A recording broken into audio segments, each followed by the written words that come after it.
Buen día con todos. Nosotros somos estudiantes de la Universidad Laica Eloy Alfaro de Manabí, representando el noveno semestre en la materia de Ingeniería de Procesos. Nuestro grupo está conformado por Carlos Menoscal, Selena Castro, Lisbeth Peñafiel, Oscar Palma y quienes habla Jordan Blanco. En esta ocasión vamos a tratar sobre los conceptos principales de la materia de Ingeniería de Procesos. Sistema de control de procesos. Los sistemas de control de procesos constituyen una parte muy importante en los procesos industriales modernos, ya que se los utiliza principalmente para regular variables, tales como presión, volumen, temperatura, flujo, nivel, entre otros. El principal objetivo de los sistemas de control de calidad es obtener un producto final que cumpla con las características de las especificaciones y con los niveles de control de calidad exigidos por el mercado. En base a todo esto, podemos obtener la siguiente definición diciendo que los sistemas de controles de procesos es un arreglo de componentes físicos que están conectados de tal manera permitiendo que dicho arreglo pueda comandar, dirigir o regularse a sí mismo o a otro sistema. Las principales características que se deben de buscar en un sistema de control de procesos son cuatro. Primero, mantener el sistema estable independientemente de perturbaciones y desajustes. Segundo, conseguir las condiciones de operación de forma rápida y continua. Tercera, trabajar correctamente bajo un amplio abanico de condiciones operativas. Y cuarto, manejar las restricciones de equipo de forma muy precisa. Ahora, los principales beneficios dentro de un sistema de control de procesos son tres, que es el incremento de la productividad, el control medioambiental y la mejora de los rendimientos. Este incremento de la productividad va a ir de la mano con la mejora de la calidad. El control medioambiental va a ir de la mano con el ahorro energético y la mejora de los rendimientos va a ir de la mano con la seguridad operativa y la optimización de los procesos. En conjunto, todo esto va a permitir un fácil acceso de los datos del proceso. Ahora, como ejemplo de este sistema de control de procesos, tenemos lo siguiente. Poniendo como ejemplo, tenemos este sistema de llenado y de agua dentro de un recipiente. Es verdad que dentro de todo este sistema existe una entrada, una salida de flujo y así también existen variables que van a permitir la entrada y la salida de ese flujo. Es así como funciona en conjunto un sistema de control de procesos. Por consiguiente, tenemos que es una variable. Las variables son aquellas que pueden cambiar las condiciones de un proceso industrial, ya sea en sus aspectos físicos, químicos o en ambos, que esto de aquí va a depender de la composición de la sustancia y va a afectar por ende al producto final. Es verdad que ya sabemos que existen una infinidad de variables como presión, temperatura, densidad, viscosidad, entre otros, y cada uno de estos se puede medir con diferentes aparatos. En este caso esta tenemos un instrumento que está dentro de un sistema llamado manómetro, que es el que nos va a permitir medir la presión, como es esta gráfica que la vemos aquí.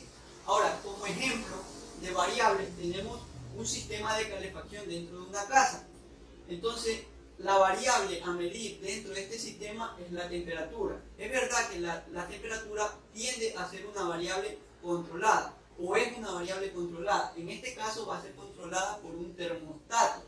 Entonces, este termostato es el que va a permitir regular la temperatura, ya sea un valor inicial o puede incrementarse. Por consiguiente, tenemos que es una variable manipulada. Como ya más o menos vimos anteriormente, una variable manipulada es aquella variable que se puede modificar, es decir, su valor puede aumentar o puede retroceder al valor inicial. Aquí tenemos el ejemplo de variable manipulada, tomando como dato el ejercicio anterior, donde teníamos el flujo de agua que entraba y salía de un sistema, de un tanque. En este caso, la variable que va a ser manipulada es el flujo de entrada al recipiente, ya que esto va a ser manipulada mediante una válvula. Si abrimos la válvula va a entrar mayor flujo, si cerramos la válvula va a entrar menos flujo. Ya, ahora, ¿qué es una perturbación? Una perturbación es un agente indeseable que va a afectar directamente al valor de la variable manipulada. Si una perturbación es interna, se la considera como una perturbación interna, pero si esta es externa, se la considera como perturbación externa y se la considera como una entrada. Asimismo, tomando como ejemplo este mismo sistema, tenemos que la perturbación va a ser en la salida del agua, ya que si el agua empieza a llover al momento de la salida, eso es una perturbación. O si está haciendo mucho sol, también va a ser una perturbación porque el agua va a evaporarse. Repetibilidad. La repetibilidad es la variación causada por un dispositivo de medición. También es la variación que se observa cuando un operador mide muchas veces una parte con un mismo sistema de medición bajo las mismas condiciones. Aquí tenemos un ejemplo, que el operador 1 mide una parte con un sistema de medición A 20 veces y luego mide la misma parte con un sistema de medición B. Ya en esta gráfica podemos observar una línea continua que es la azul y una línea entrecortada que es la roja. Aquí vamos a observar que la línea azul es el sistema de medición A. Esto quiere decir que esta tiene menos variación que la B, es decir, que es más repetitiva. Ya. Exactitud y precisión. La exactitud es lo cerca que el resultado de una medición está del valor verdadero. Y la precisión es lo cerca que los valores medidos están unos de otros. Ya. Un ejemplo puede ser que, así que si estamos jugando fútbol y siempre les das al poste izquierdo en vez de anotar un gol, entonces no eres exacto si no eres preciso. Y aquí tenemos una gráfica que podemos ver que aquí está una exactitud baja, porque los puntos amarillos están lejos del punto rojo, que es el objetivo. Y la precisión alta porque los puntos amarillos están cerca unos de otros. Aquí en esta podemos ver una exactitud alta y una precisión baja, ya que los puntos amarillos están lejos y están cerca del punto rojo. En el otro tenemos una exactitud alta y una precisión alta, porque están en el objetivo que es el punto rojo y los puntos amarillos están cerca. Ya, aquí tenemos otro ejemplo que dice que un sistema de medición puede ser exacto, pero no preciso, preciso pero no exacto, ni uno ni lo otro. Ya, el ejemplo sería que si un experimento sistemático contiene un error, al aumentar la muestra suele incrementar la precisión, pero no la exactitud. La linealidad examina qué tan exactas son las mediciones en todo el rango esperado. Y también los instrumentos se diseñan en forma que tengan una respuesta lo más lineal posible. Aquí tenemos un ejemplo, que si tenemos el siguiente amperímetro, en el que cada división de 1 miliamperio tiene 10 subdivisiones. Ya, si estamos midiendo una corriente de 1 miliamperio y en un momento dado dicha corriente aumenta 0,1 miliamperios, la aguja del amperímetro tiene que detectar esta subdivisión, o sea que tiene que subirla. La incertidumbre. La incertidumbre es el parámetro asociado con el resultado de una medición, que se caracteriza por la dispersión de los valores que podrían ser razonablemente atribuidos al valor a medir. El valor de incertidumbre incluye componentes procedentes de efectos sistemáticos en las mediciones. Esto debido a que esos componentes se calculan a partir de distribuciones estadísticas que proceden de una serie de mediciones y valores que se calculan a partir de funciones de densidades de probabilidad basadas en la experiencia o en otra información. Aquí, como podemos ver en el gráfico, se tiene una buena precisión, una buena exactitud y una baja incertidumbre. La baja incertidumbre se debe a que todos los valores de la medición se encuentran cercanos al valor real. Acá en el siguiente gráfico tenemos una alta incertidumbre. Esto debido a que todos los valores de la medición se encuentran o muy por encima o muy por debajo del valor real. El principio de incertidumbre de Heisenberg. Esto significa que la precisión con la que se pueden medir las cosas es limitada y el límite viene fijado por la constante de Planck. Como vemos en la siguiente fórmula, la variación de x es la indeterminación de la posición, la variación de p sub x es la indeterminación de la cantidad de movimiento y h es la constante de Planck. ¿Qué es un controlador? El controlador se dice que compara el valor de salida de una planta con el valor de entrada de referencia o el valor que se desea.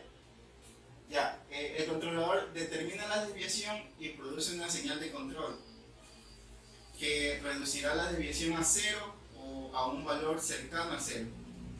Los controladores industriales pueden ser hidráulicos, neumáticos, electrónicos o eléctricos, o alguna combinación de estos.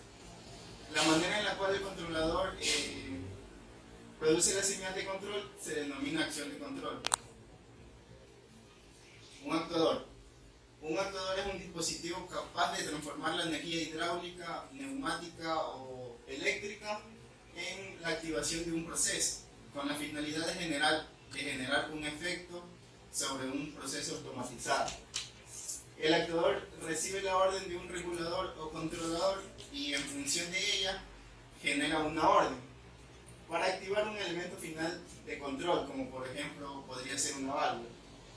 Existen varios tipos de actuadores, como son hidráulicos, neumáticos, eléctricos o automáticos. Ya, los elementos finales de control.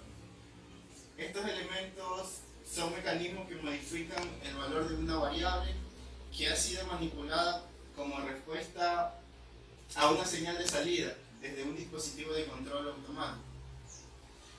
Los elementos finales de control pueden ser una válvula de control, variadores de frecuencia, motores eléctricos, una servoválvula, relé, elementos calefactores de carácter eléctrico o amortiguador, siendo el más utilizado una válvula de control. Esto debido a que en las industrias generalmente la variable que se manipula es un caudal.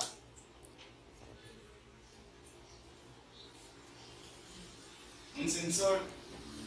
En la industria un sensor es un objeto capaz de variar una propiedad ante una magnitud, ya sea esta física o química, llamadas variables de instrumentación, y transformarlas con un transductor en una variable eléctrica. Las variables de instrumentación pueden ser, por ejemplo, intensidad lumínica, temperatura, presión, aceleración, inclinación, desplazamiento, fuerza, humedad, por lo que podemos encontrar sensores de movimiento, sensores ópticos, sensores de velocidad, etc. Transmisores. El transmisor es un instrumento que capta una variable dentro de un proceso y la transmite a distancia a un instrumento indicador o controlador. Su función principal es tomar esta señal, convertirla y transmitirla en una señal adecuada estándar para el instrumento receptor. Es así como un transmisor capta señales tanto de un sensor como de un transductor. Dentro de los transmisores tenemos un concepto importante que es todo transmisor es un transductor, pero un transductor no puede ser un transmisor. Dentro de los tipos de transmisores tenemos los transmisores neumáticos.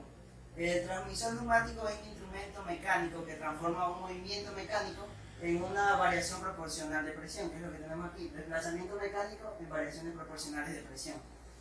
Tenemos también los transmisores digitales, que el transmisor digital es aquel que utiliza el equilibrio de fuerzas. Cuando nosotros trabajamos con un equilibrio de fuerzas vamos a obtener una variación, y esta variación es la que va a ser receptada y emitida por el digitalizador. Tenemos un transmisor inteligente. Este no es más que cualquier transmisor, pero con funciones extra, que son las de poder leer, controlar, incluso calibrarse a sí mismo, y por eso son transmisores inteligentes. Tenemos un transductor.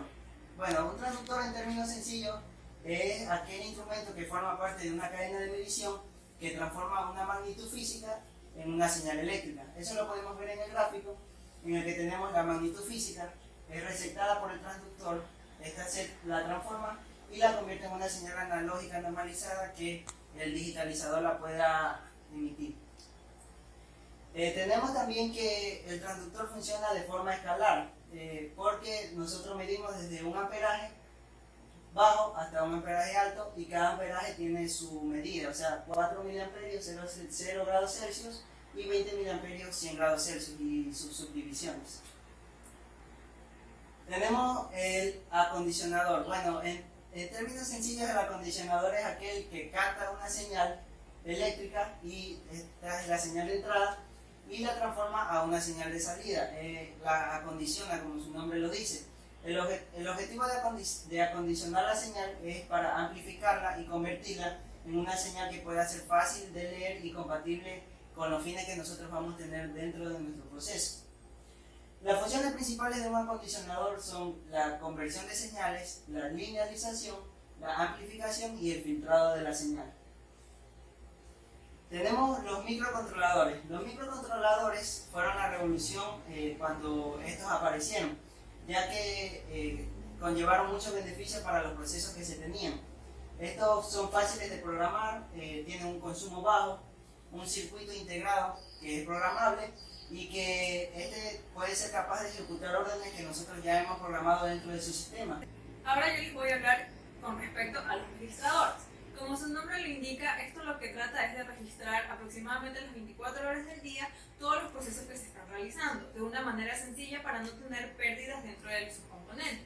Entonces, ¿qué es un registrador? Un registrador de datos es un dispositivo electrónico que registra datos en un tiempo o en relación a la ubicación por medio de instrumentos o sensores propios o conectados externamente. Aquí tenemos un registrador analógico PAR99XMA, el mismo que permite conectar más de 8 sensores y que tienen entradas de 4 a 20 mA. Uno de los principales beneficios de los usos de los registradores de datos es la capacidad para recopilar datos dentro de un pequeño o un grande sistema para de esta manera tener datos con exactitud. Tras la activación, los registradores de datos normalmente se dejan en vigilancia para de esta manera mantener todo lo que se refiere a los procesos que vamos a tener. Ahora vamos a hablar de los convertidores. Un convertidor es aquel que durante muchos años se ha dado, primero se dio con respecto al hierro en acero, y con el pasar del tiempo este aparato se emplea especialmente en el área electrónica y la mecánica. Tenemos diferentes tipos. Cabe recalcar que un convertidor analógico digital es el cual es capaz de transcribir las operaciones analógicas dentro de un sistema. Un convertidor digital analógico que tiene como función realizar el procedimiento inverso es como los llamados MP3. Y también tenemos el principal, que es el convertidor catalítico, que lo podemos ver en este lado. Este convertidor catalítico ha sido utilizado dentro de la industria automovilística, por el cual permite que de esta manera las personas puedan evitar la contaminación del medio ambiente, puesto que este recoge 3 componentes principales que contaminan al mismo. Y ahora tenemos lo que es el circuito abierto o lazo abierto, que es uno de los circuitos más sencillos que podemos entender, que son aquellos en los que la señal de salida no afecta el funcionamiento del sistema total. Un ejemplo claro es los semáforos, que ellos mantienen una señal para realizar el proceso, pero ellos no tienen un sistema que permita contar cuántos autos pasan durante cierto tiempo. Siempre va a existir una señal de mando, que es la persona que va a indicar que el proceso se va a ejecutar, una unidad de control, que es cuando ya el proceso ya ingresa a ser parte del mismo, la entrada, que es cuando ya se fusionan estas dos partes, señal de mando y unidad de control, la unidad operativa, que es el proceso, a obtener la salida, y el regulador va a ser el encargado de que se mantenga en ese mismo entonces. Entonces, un claro ejemplo también tenemos que es el lavado. El lavado en lavadora, valga la redundancia, que consiste en que uno tiene que apretar un botón para que este mismo se ejecute. Luego de eso ya viene el lavado de la ropa, que ya sería la unidad operativa. Luego ya la lavadora indica cuando ya el producto ya está totalmente limpio. Ahora tenemos el circuito cerrado o lazo cerrado, que a diferencia del lazo abierto, este sí tiene una indicación durante su proceso, es decir, son aquellos en los que se produce un proceso de retroalimentación. O sea, tenemos una condición o un sensor que indica de tal manera si se puede seguir ejecutando el proceso o no. Un claro ejemplo es dentro de las empresas, puesto que si la temperatura que se requiere no es la alcanzada, el producto vuelve a retroalimentarse para que de esta manera pueda salir el proceso final.